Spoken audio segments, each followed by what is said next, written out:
तव कथामृतम् तप्तजीवनम्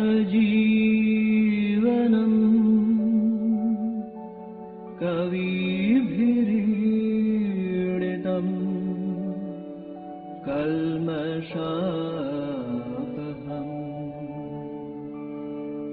श्रवणमङ्गलम् श्रीमदाततम् भुवि गृह्णन्ति ये भूरिदा जनाः भुवि गृह्णन्ति ये भूरिदा जनाः। ॐ तव कथामृतं तप्तजीवनं कविभिरीडितं कल्मषापहं श्रवणमङ्गलं श्रीमदाततं भुवि गृह्णन्ति ये भूरिदा जनाः. We are studying the Gospel of Sri Ramakrishna, and yesterday we completed that other's house where mainly Sri Ramakrishna was talking to Bankim Chandra. And we remember the end of it. Bankim took his leave, but he was absent-minded. So the whole talk has impacted his mind. That much you understand.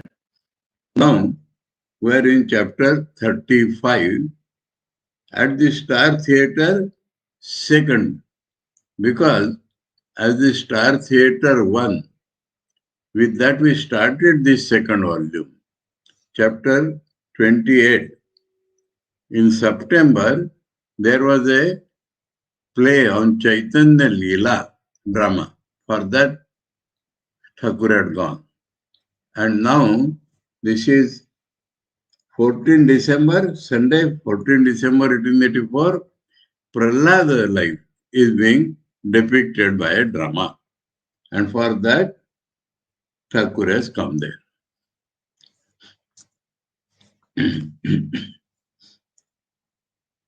Sri Ramakrishna arrived at the Star Theatre on Bidon Street in Calcutta to see a play about the life of Prahlada. M. Baburam, Narayan, and other devotees were with him. The hall was brightly lighted. The play had not yet begun. The master was seated in a box, talking with Girish, the host. Master, smiling. Ah, you have written nice plays. Appreciation of a work done which will spiritually uplift people's mind, as well as the pious work will make Girish purer and purer. So Sri Ramakrishna is appreciating that. Girish, but sir, how little I assimilate. I just write. So Girish understands one thing, that writing is a different thing. Assimilation in one's own life is a different thing. And so, in front of Sri Ramakrishna, or otherwise also, he was very frank about himself also. And so, introspectively, he feels that he has not yet assimilated, though he has written. But that self-assessment suffers because it is an assessment on the lower side. So Sri Ramakrishna says, Master, no, you assimilate a great deal. That means you might not have fully assimilated 10%, but you assimilate a great deal. To a great extent, you have assimilated. And so Thakur will prove that. The other day I said to you that no, no one could sketch a divine character unless he had love of God in his heart. So that is the assimilation point. That you have developed love of God. Otherwise, you could not have depicted the divine characters. Ordinary dramas one may write, but the divine character you have depicted shows that you have divine love, which shows that you have assimilated a great deal. So Thakur is encouraging on his spiritual merit, the divine love.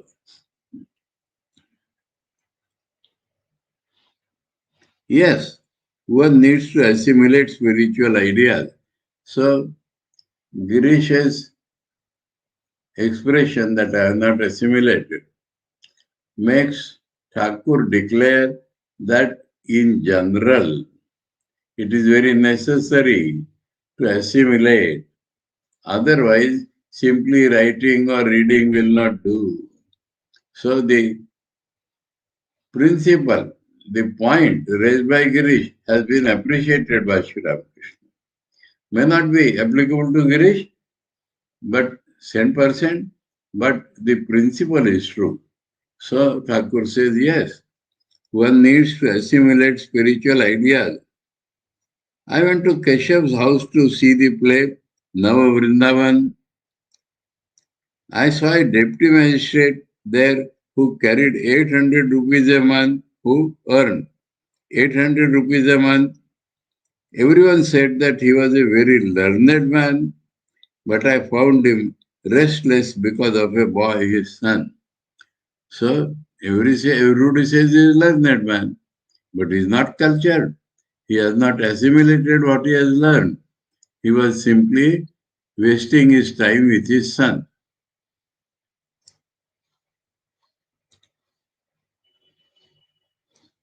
He was very anxious to find a good seat for the boy. He paid no attention to the spiritual conversation of the players in the drama. The boy was pestering him with questions. Father, what is this? What is that? He was extremely busy with the boy. You see, he merely read books, but he didn't assimilate their ideas. So he has shown non-assimilation and assimilation in the case of Giri. Girish, I often ask myself, why bother about the theatre anymore? So that idea of giving up the work comes to Girish's mind now and then. Master, no, that idea is not like that Thakur. It is very great beneficial to people in general and by implication to Girish also. Let things be as they are. On that first day when Girish had surrendered to Sri Ramakrishna had said, let now the things be as they are. When in future one thing will drop out, then we shall see. So, similar thing is expressing here, let things be as they are.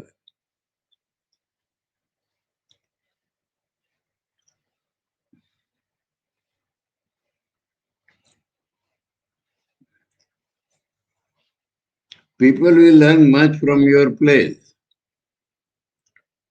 The performance began. Prahlad was seen entering the schoolroom as a student. In the drama, Prahlad's father has instructed the teachers that he should not talk about Krishna or Vishnu in the class. He must learn kingly duties. But that was not happening. Here only a reference is made. Prahlad was seen entering the schoolroom as a student. At the sight of him, Sri Ramakrishna uttered once or twice the word Prahlada and went into Samadhi. So the actor is acting like a Prahlada. But even that thought that is Prahlada is enough to send Sri Ramakrishna into Samadhi. Prahlada has been an ideal Jnani and an ideal devotee. So that very name, that very scene, somebody depicting Prahlada, that very thing impressed Thakur spiritually. During another scene, so Master is describing, is more interested in describing Sri Ramakrishna, which is the play. During another scene, Sri Ramakrishna wept to see Prahlada under an elephant's feet.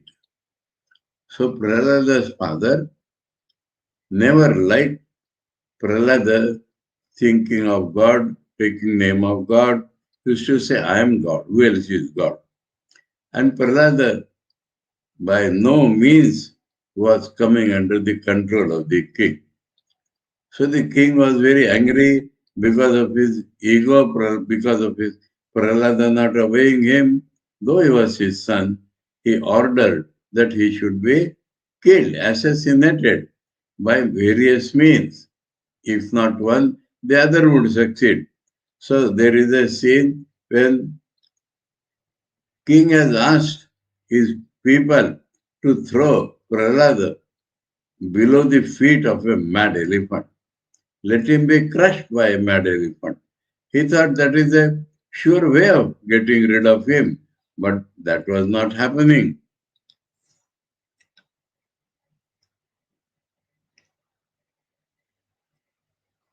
But to see the trouble being given to a devotee, that was enough for Sri Ramakrishna to have fellow feeling, sympathy with that Prahlada, and tears came from Sri Ramakrishna's eyes. He cried when the boy was thrown into the fire. So that was the last but one attempt. The story runs like this. Prahlada's, so many things were used, but he was not dying. And neither was he changing.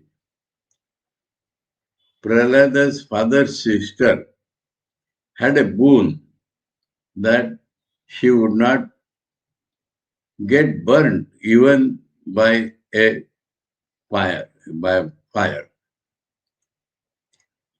So they thought, if Prahlada is put in fire, he may run away. But this lady, old lady, would hold Prahlada on her lap, hold him tight so that he cannot run away. And when the fire will be lighted, she will not die. But Prahlada will definitely get burnt and die. But there also, what happened? Prahlada is identified with God in every being, in every situation, in everything of the world. Prahlada is aware only of God existing, not that thing. And so, because of that consciousness, Prahlada was not burnt at all. Nothing happened to Prahlada in that fire. On the other hand, that boon which aunt had received had a rider, that if that boon is used for self-protection, but if that boon is used to cause a harm to somebody, then it will vanish. So when she tried to use it to kill Prahlada, innocent boy, she got burned. In that honor only, we celebrated holy festival every day, every year. That aunt's name was holy. So holy is burned. That is what happened. But there also, Thakur had wept to see that Prahlada is. They are trying to kill Prahlada. He was so much identified with the drama, he is not anticipating that Prahlada will come out. So as if Prahlada is being burned. And in that spirit, Sri Ramakrishna was weeping. Prahlada did not die, was another thing.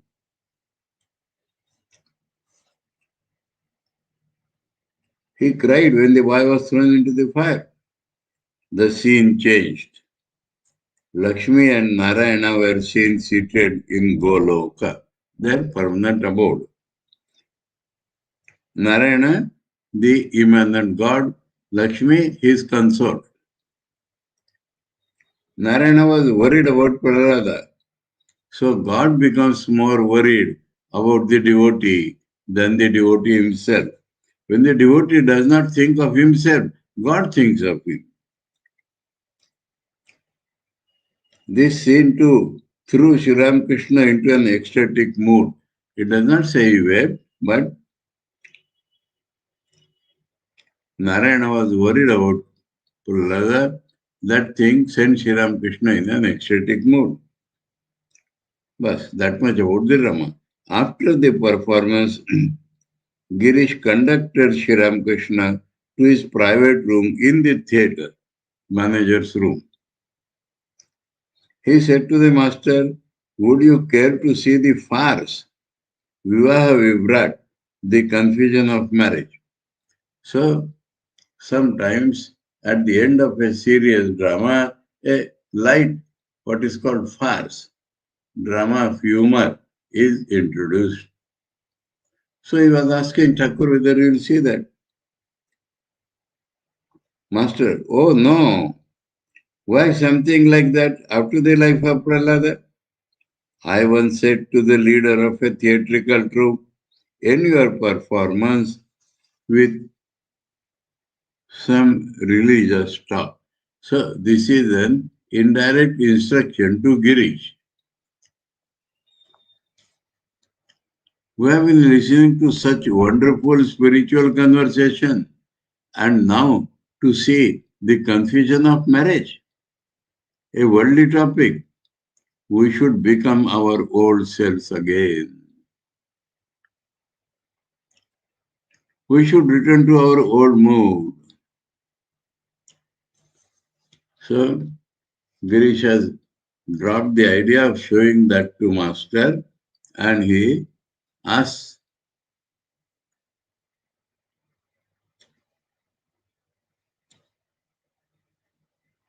Girish, how did you like the performance?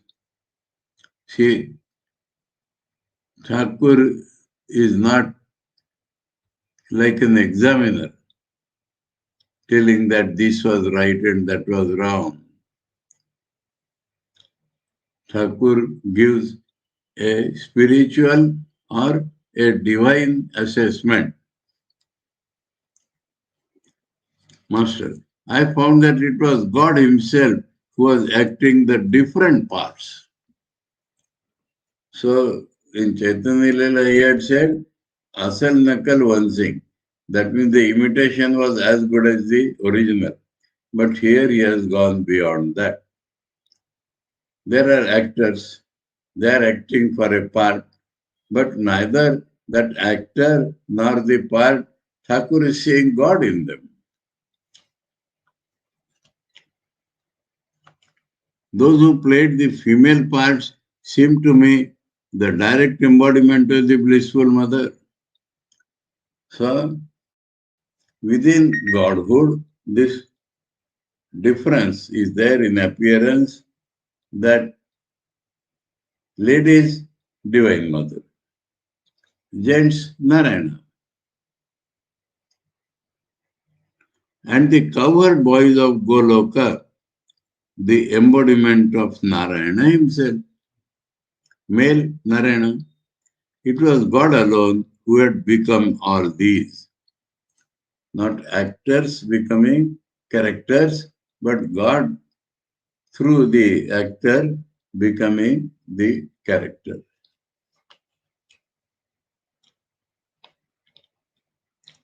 There are signs by which you can know whether a man has truly seen God. So now that topic comes. Thakur is always seeing God, inside, outside, in the performers, everywhere. So Thakur is telling about that. One of these is joy, which you can know whether a man has truly seen God, by which. So first sign is telling is joy. We read in the Taittiriya Upanishad that there are 5 koshas, one within the other. And inside, 5 kosha. And the 5th kosha is Anandamaya kosha. And God is not something within that kosha. He is the base of that kosha. And so, Thakur is seeing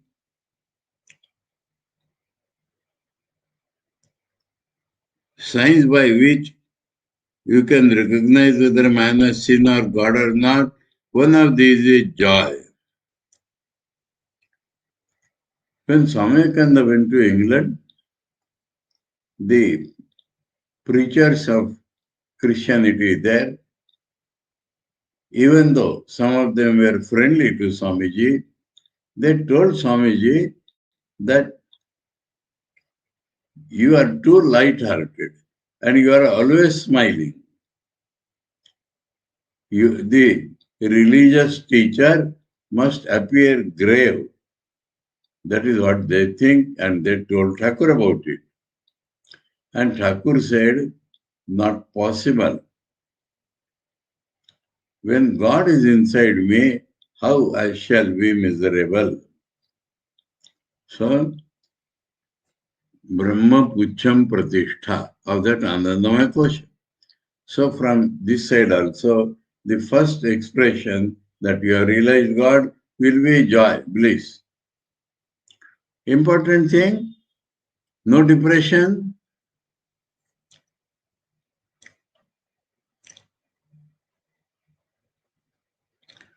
One of these is joy. There is no hesitancy in him.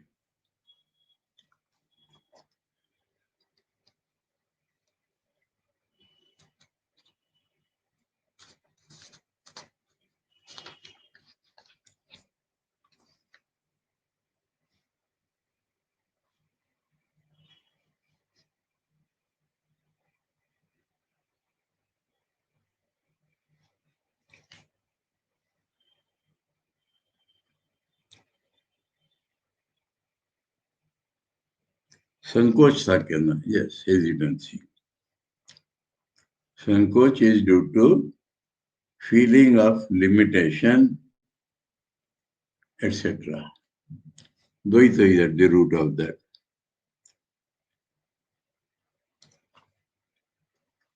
He is like the ocean, the waves and sounds are on the surface. Below are profound depths. So that is the test of a man who has seen God. Because his personality is deep, the waves and sounds are on the surface. Below are profound depths. The man who has seen God behaves sometimes then some more symptoms.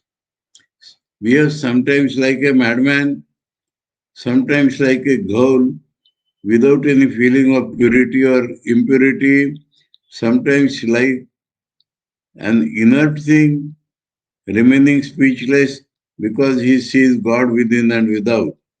Sometimes like a child, without any attachment, wandering about unconcernedly with his cloth under his arm.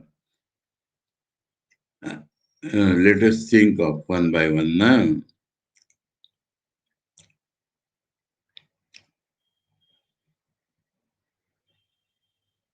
Sometimes like a madman. Like a madman. A madman is excessively attached to some object in the world, and that has disturbed his thought process or the expression of any thought in him. He cannot behave as a normal man. Now, this is not intoxication due to attachment to one particular object, but it is all objects are unreal, and the source of all these objects, that is the only existence. The existence itself is the only existence. And so,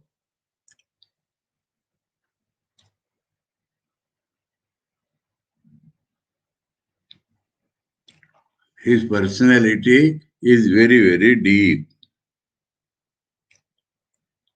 The man who has seen God behaves sometimes like a madman, sometimes like a ghor, pishach.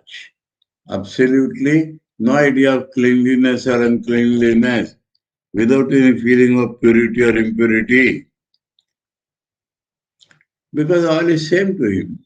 He is seeing Brahman only, whether there is dirty water of the sewerage or the purest water of the Ganga, he sees God in both of them. He has no vision of any difference now.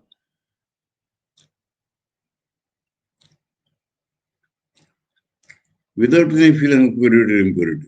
Sometimes like an inert thing, no reaction for anything of the world is unreal to him, and so like an inert person he stays.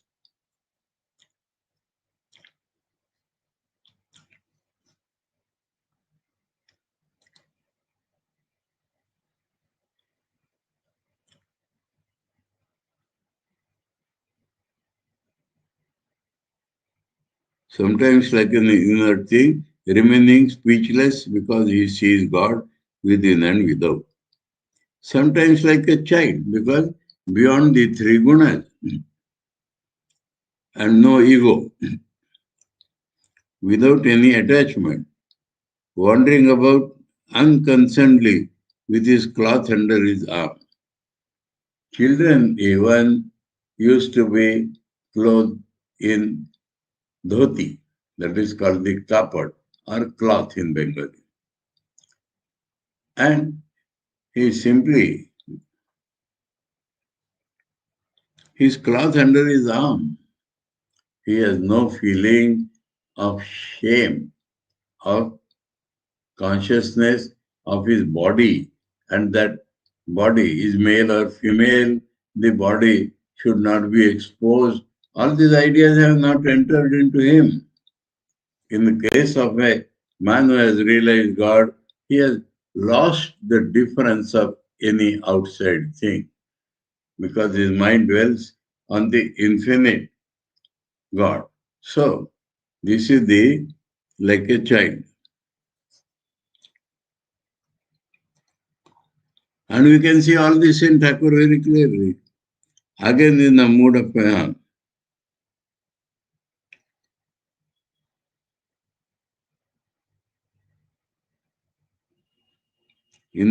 a child, he acts in different ways. Okay. So, child we know, but Sri Ramakrishna is telling child, adolescence, young age, grown up age, all these things are there in his behavior, but all filled with spirituality.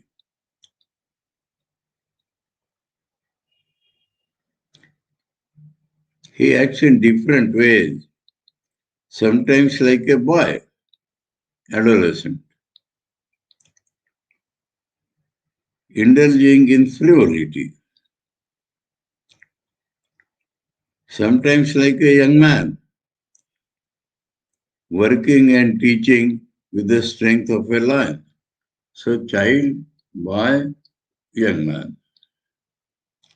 God is all these three. Man cannot see God on account of his ego. That is the only problem. Nothing in the world can obstruct.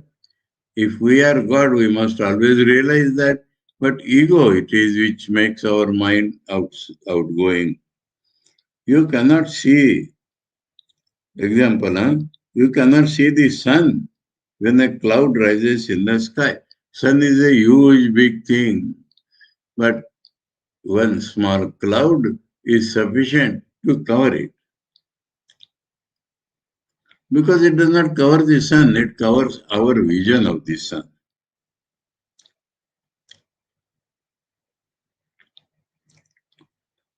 Working and teaching with the strength of a lion. Man cannot see God on account of his ego. That is a single obstruction. You cannot see the sun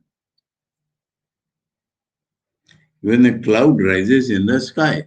Cloud is small, sun is huge, but that is sufficient.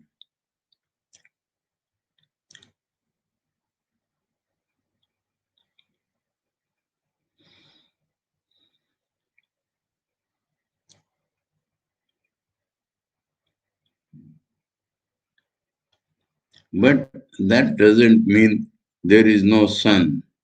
The sun is there just the same. So non-perception should not mean that it does not exist.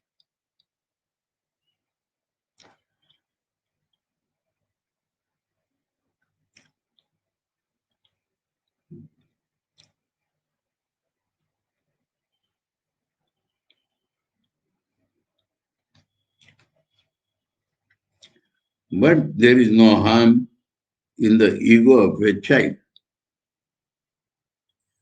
So child is very pure, that ego would do. It will not delude. On the contrary, this ego is helpful. Greens are bad for, so example, greens are bad for stomach, but hinche, one of the greens, is good. So hinche cannot properly be called greens. Sugar candy, likewise, cannot be classed with the other sweets. Other sweets are injurious to the health, but not sugar candy.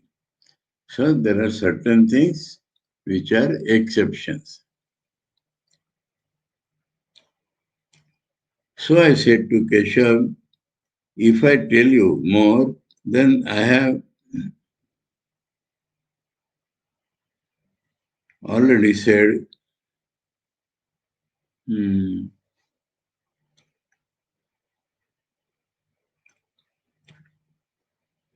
so that type of ego is tolerable. So I said to Keshav, if I tell you more, then I have already said, you won't be able to keep your organization together. That frightened him.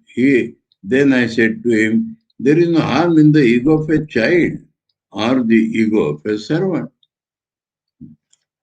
It won't go, then let it remain as a servant.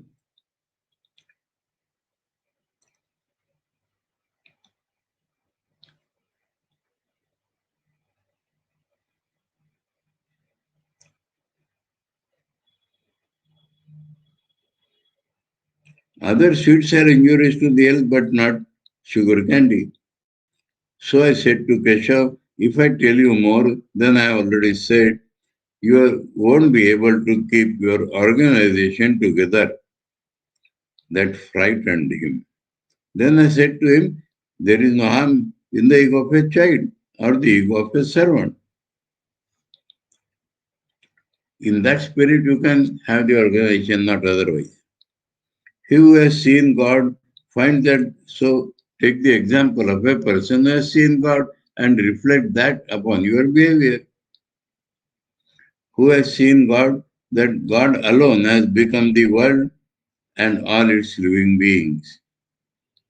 It is He who has become all. Such a person is called a superior devotee, one who sees like this.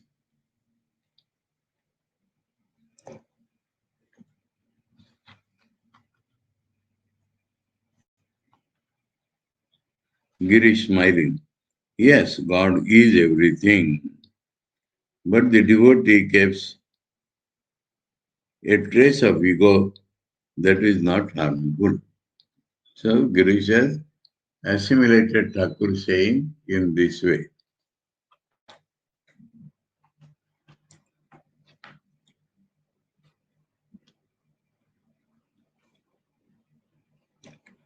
Master smiling.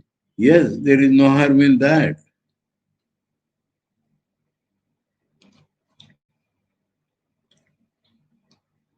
That trace of ego is kept in order to enjoy God. So it is not the injurious ego, trace of ego, because of which you can enjoy God.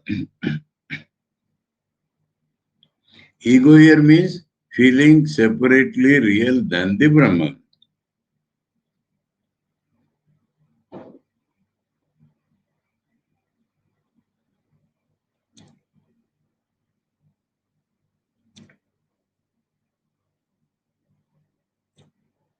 Hmm. Yes, there is no harm in that. That trace of ego is kept in order to enjoy God. You can enjoy divine bliss only when you make a distinction between yourself and God. The distinction between the servant and the master. So to experience that bliss, it is required that you come away a little from the identity with God and enjoy.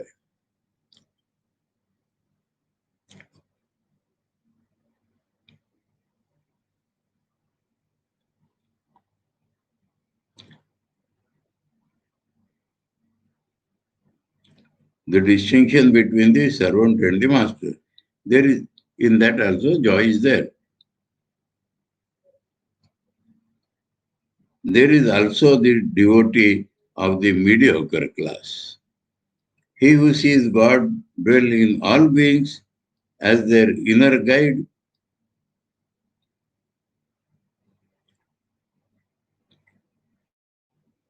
But the inferior devotee says God exists, He is up there, that is to say, beyond the sky.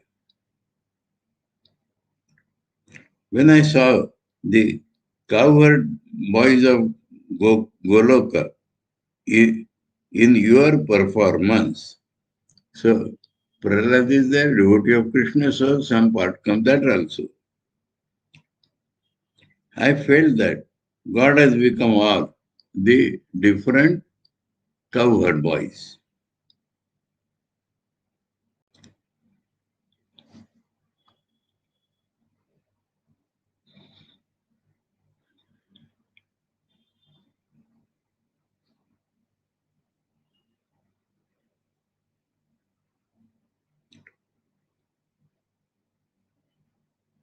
Hmm. There is also the devotee of the mediocre class. He says that God dwells in all beings as their inner guide. That means not fully identical with God. But the inferior devotee says he is also a devotee. Huh? God exists, he is up there. That is to say, beyond the sky, or love. So the idea of a dualist, Thakur puts in such a way that obviously it is wrong.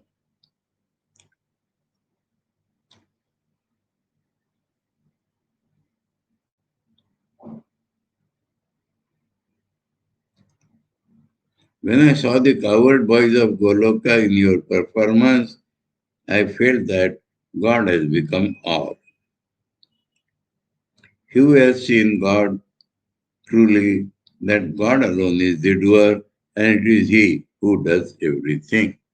So that comes as a reaction, is not the proper word, as an expression of his realizing God, because the God he realizes is all pervading.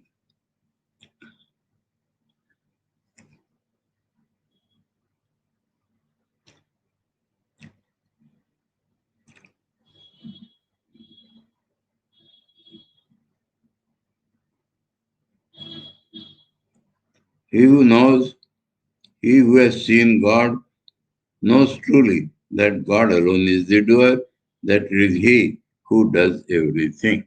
So that is another thing of whether you have seen God or not. Girish, sir, I know truly that it is God who does everything. So Thakur said, by mouth they may say, but all are not like that. But Girish, he feels he can identify with that. Master, I say, oh mother, so that also should not contain a subtler ego. So Thakur continues his talk. I say, oh mother, I am the machine and you are the operator. I am inert and you make me conscious. I do as you make me do. I speak as you make me speak. But the ignorant say, I am partly responsible and God is partly responsible. They make this distinction. Girish, sir, I am not really doing anything. Why should I bother about work at all? So his consciousness also, his feeling also is that God is doing all that, so he is not worried. Master, no, work is good. The first step for spirituality. When the ground is well cultivated and cleaned of stones and pebbles, whatever you plant will grow. But one should work without any personal motive.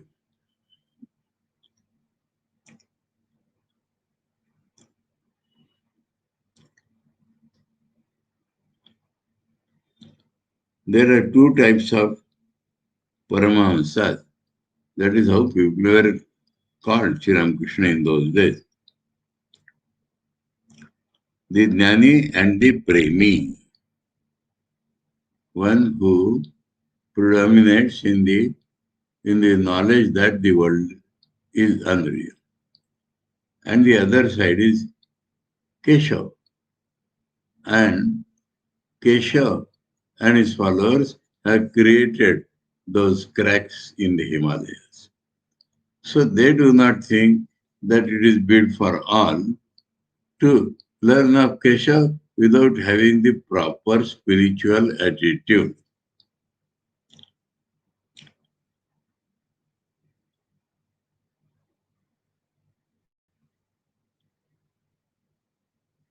There are two types of Paramahamsas, the Jnani and the Premi. The Premi is self-centered. The Jnani is self-centered.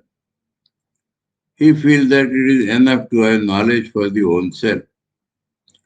The Premi, like Shukadeva, after attaining his own realization, teaches men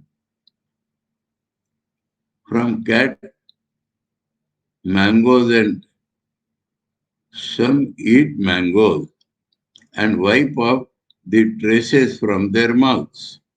But some share their mangoes with others. Spades and baskets are needed no well.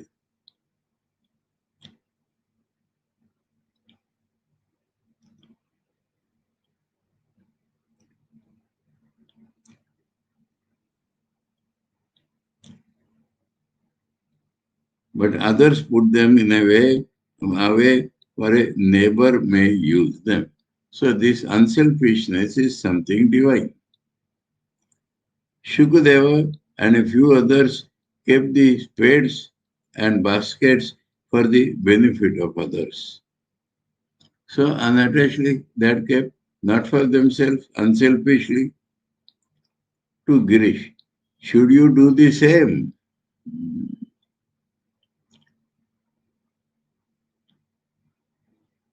So Girish, original question is, why should I bother about work? And Thakur has explained work can be done in this way, it is useful. Now Girish is saying, Girish, please bless me, sir. Master, have faith in the Divine Mother and you will attain everything. You need not ask any person. Girish, but I am a sinner. That idea has entered his mind, which was flowing in the Bohemian way. But after coming in touch with Sri Ramakrishna, his idea changed. Master, have faith in the Divine Mother and you will attain everything. Girish, but I am a sinner. Master, the wretch who constantly heaps on sin becomes a sinner. So Thakur absolutely does not entertain this idea. Girish, the very ground where I used to sit would become unholy. He is remembering his past and talking like that. Master, how can you say that? Suppose a light is brought, you have changed now. That is what Master is telling. Suppose a light is brought into a room that has been dark 1,000 years. Does it illumine the room little by little or all in a flash? So when the change comes, it is like a flash. Girish, then you have blessed me. So he said, I am a sinner. Thakur says, no. So that means you are blessing me. Master, if you sincerely believe it, then that is a blessing. So don't speak only by mouth. If you sincerely believe that I blessed you, okay. What more shall I say? I eat and drink and chant this name of God. So Thakur, as a person, does not say, I bless you. If you think it is all right, from my side, I eat and drink and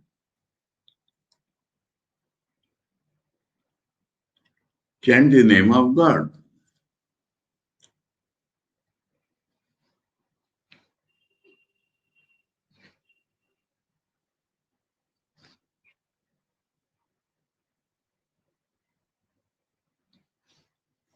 Girish, I have no sincerity. Please give it to me. So whatever out of an introspection he finds, he is telling Thakur about it. Master, I.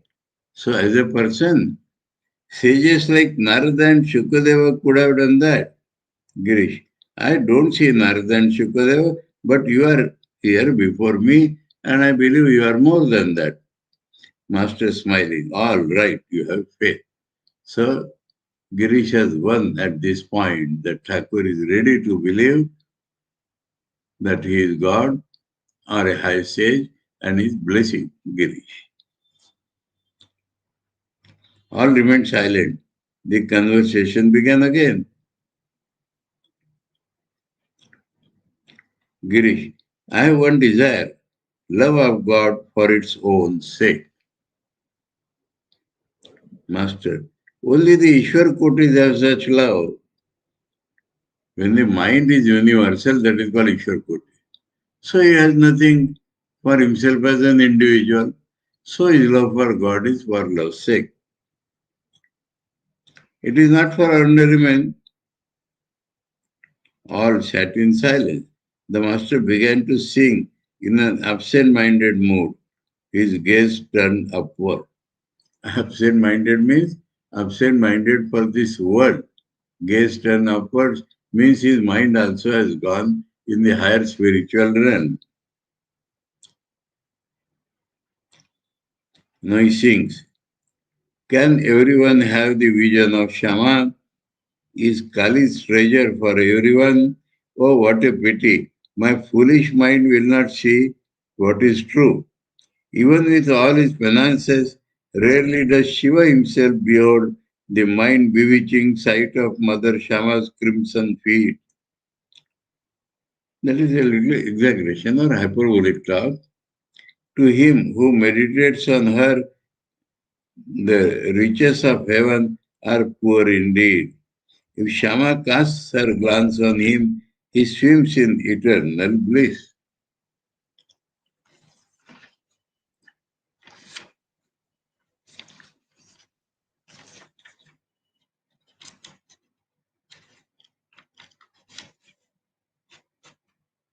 Mm-hmm. 680. Correct. The Prince of yogis, the king of gods, meditate on her feet in vain. So, worldly greatness will not help, even the Indra. Yet, worthless Kamalakanta yearns for the mother's blessed feet. So, the poet Kamalakanta says, big people cannot do, but I want it. Girish repeated that line. Yet worthless Kamalakanta yearns for the mother's blessed feet. He is one with that sentiment. Master to Girish, one can realize God through intense renunciation. Fundamentals do not change, but the soul must be restless for him, as restless as one feels for a breath of air when one's head is pressed under water. A man can see God if he unites in himself the force of these three attractions.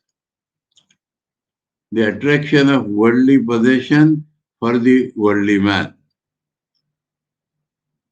The husband's attraction for the chaste wife.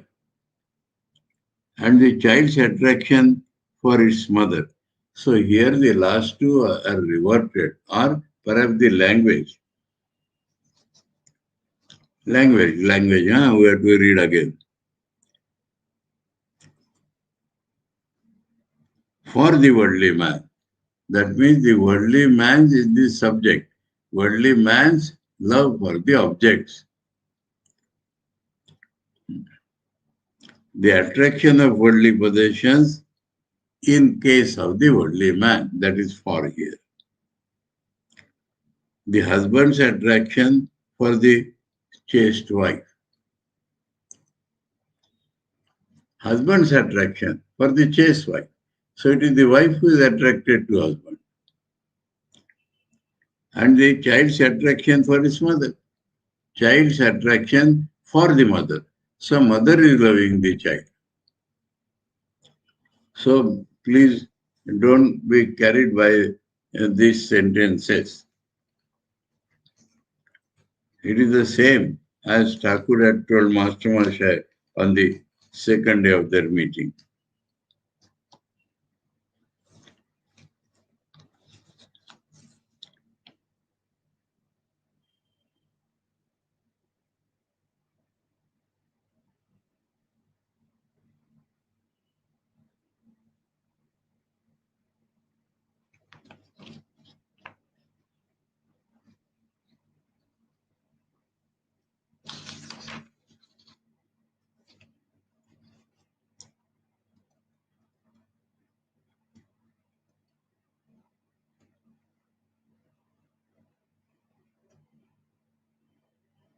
Okay.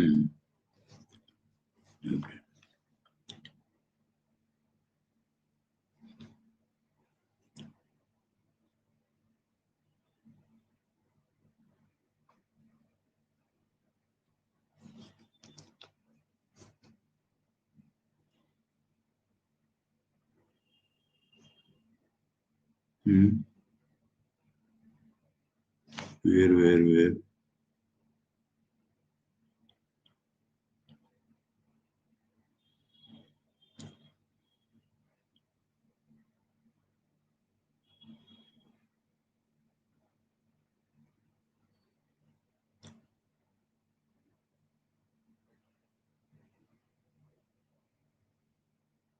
Satir Patiteta or Mayer Santaniteta. Clear. That way, no different. If you can unite these three forms of love and give it all to God, those three are examples. Wife's attraction for husband, wife attraction for God, mother's attraction for the child, mother's attraction to God, the worldly man's attraction for worldly objects, the worldly man's attraction for God. That is how it should become. Give it all to God. Then you can see Him at once. cry to your mother Shama with a real cry, O mind, and how can she hold herself from you? So main thing is to love, eagerness, cry. If a devotee prays to God with real longing, God cannot help revealing himself to him. The other day I told you the meaning of bhakti. It is to adore God with body, mind and words. With body means to serve and worship God with one's hands. Go to holy places with one's feet. Hear the chanting of the name of God, glories of God with one's ears. And behold the divine image with one's eyes. So that it means body. With mind means to contemplate and meditate on God constantly and to remember and think of his Leela, that is all mind. With words means to sing hymns to him and chant his name and glories. So that is how one can be devoted to God. That is the meaning of bhakti. Devotion as described by Narada is suited to the Kali Yuga. It means to chant constantly the name and glories of God. Let those who have no leisure worship God at least morning and evening by wholeheartedly chanting his name and clapping their hands.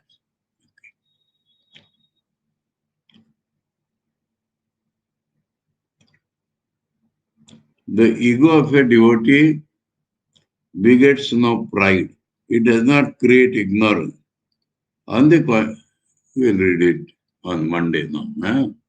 Om Tava Kathāmritam Sapta Jivanam Kavivireditam Kalmashapaham Shravanamangalam Shrimadattatam Bhuigrananti Ye Bhuridajana Om Shanti Shanti Shanti Harihi Om Tat Sat Sri Ramakrishna Arpanamastu.